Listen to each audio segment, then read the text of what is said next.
તો આપણે સફળતાની યાત્રા શરૂ કરી હતી અને જુઓ આજે આપણે લગભગ મંઝિલ પર પહોંચી જ ગયા છીએ. વિચાર ક્રાંતિ દર્શનની આ સિરીઝના છેલ્લા ભાગમાં આપનું સ્વાગત છે. ચાલો આજે એ બે છેલ્લા સાધનોને સમજીએ જે સફળતાની આખી ઇમારતને પૂરી કરે છે અને એને મજબૂત બનાવે છે. અને આપણી વાતની શરૂઆત માટે આનાથી સારો વિચાર બીજો કયો હોઈ શકે નહીં? પંડિત શ્રીરામ શર્મા આચાર્યજી આપણને બહુ સ્પષ્ટ રીતે યાદ અપાવે છે કે દરેક મોટી સફળતાની પાછળ એક મોટું જોખમ લેવાનો નિર્ણય હોય જ છે. અને બસ આ જ વિચાર આપણને આપણા છઠ્ઠા સાધન સુધી લઈ જાય છે. તો સફળતાનું છઠ્ઠું સાધન છે સાહસ. અને સાંભળો, આ ખાલી એક શબ્દ નથી, આ તો એક એવી તાકાત છે જે આપણા સપનાઓને હકીકતમાં બદલી નાખે છે. આ એ શક્તિ છે જે આપણને જ્યાં છીએ ત્યાંથી આગળ ધપાવે છે. ખબર છે, મોટાભાગના લોકોને એવું લાગે છે કે જે સાહસિક હોય એને ડર જ ન લાગતો હોય.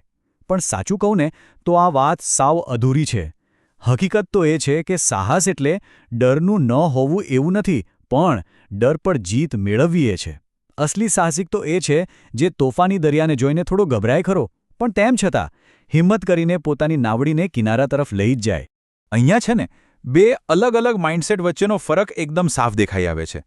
જુઓ, એક બાજુ એવો માણસ છે જે ડરને કારણે આવેલી તકને પણ મુસીબત સમજીને પાછો વળી જાય છે, અને બીજી બાજુ સાહસિક માણસ છે જે મુશ્કેલીમાં પણ તક શોધી લે છે અને ખરાબમાં ખરાબ પરિસ્થિતિને પણ પોતાના માટે એક સીડી બનાવી દે છે.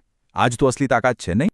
અને હવે આપણે પહોંચ્યા છીએ એ છેલ્લા અને સૌથી અગત્યના સાધન પર.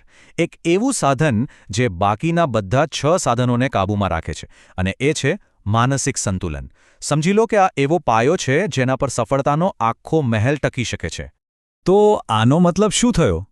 સીધો અને સરળ મતલબ છે કે બહાર ગમે તેટલા વાવાઝોડા આવે, અંદરથી મન એકદમ શાંત સરોવર જેવું સ્થિર રહે.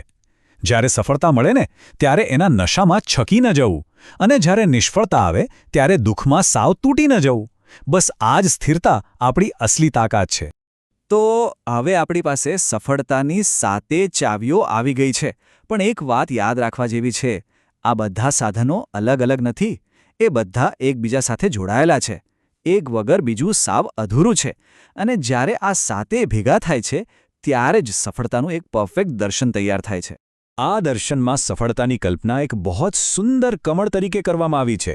અને આ કમળ છે ને એ કોઈ એક વસ્તુથી નથી ખીલતું, પણ 7 અલગ અલગ પાંખડીઓથી ખીલે છે.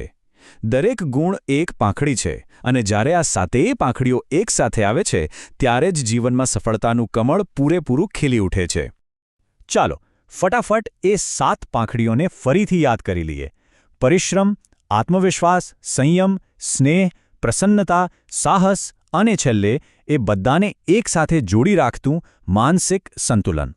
આ 7 ગુણો જ્યારે ભેગા થાય ત્યારે એક એવું વ્યક્તિત્વ બને છે જેને કોઈ હરાવી જ ન શકે. અને આ વાત છે ને એ ખાલી મોટિવેશન માટે નથી, આ એક પાક્કો સિદ્ધાંત છે. જ્યારે આ 7 સાધનો કોઈના જીવનનો હિસ્સો બની જાય છે ત્યારે એની પ્રગતિને કોઈ રોકી શકતું નથી. રસ્તામાં ગમે તેટલી મુશ્કેલીઓ આવે એ વ્યક્તિ પોતાનો રસ્તો શોધી જ લે છે. અને હવે આપણે આ ચર્ચાના અંત તરફ છીએ ત્યારે આ સવાલ ખાલી વાંચવા માટે નથી. આ સવાલ પોતાની જાતને પૂછવા માટે છે કે આજે અત્યારે આ 7માંથી કયા એક ગુણને પોતાના જીવનમાં ઉતારવાનો પાક્કો નિર્ણય લેવો છે. કારણ કે જ્ઞાનને જ્યારે અમલમાં મૂકીએ ને ત્યારે જે સાચી સાધના બને છે. જો ઋષિમુનિઓના આ ઊંડા ચિંતનને વધુ સમજવું હોય અને જીવનને એક નવી જ દિશા આપવી હોય તો થોટ રેવોલ્યુશન ફિલોસોફી સાથે જોડાવા વિશે ચોક્કસ વિચારી શકાય છે. જય ગુરુદેવ.